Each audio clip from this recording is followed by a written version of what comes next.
क्या आपने कभी देखा है पित्तल की मूर्ति कैसे बनती है? आज हम आपको दिखाने वाले हैं वैक्स मशीन से लेकर भट्टी तक की पूरी प्रक्रिया। नमस्कार दोस्तों, आज हम आपको दिखाने वाले हैं पित्तल की मूर्ति बनने की पूरी प्रक्रिया। इस वीडियो में आप देखेंगे वैक्स मशीन से लेकर भट्टी में पित्तल पिघलाकर मूर्ति बनाने और उसकी सफाई तक का पूरा काम। सबसे पहले वैक्स मशीन की मदद से मूर्ति का डिज़ाइन बनाया जाता है। इस मशीन में गर्म वैक्स डाली जाती है और साँचे की मदद से मूर्ति का आकार तैयार किया जाता है। यही वैक्स मॉडल आगे बनकर असली पीतल की मूर्ति बनने का आधार होता है।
Oh, simple thing, where have you gone?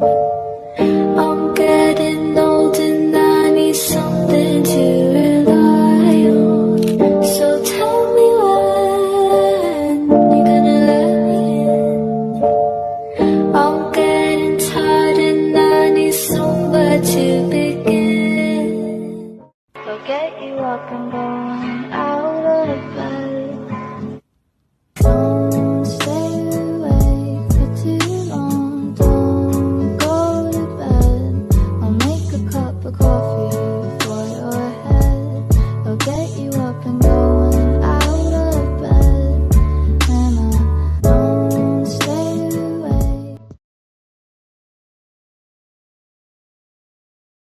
I tried so hard and got so far.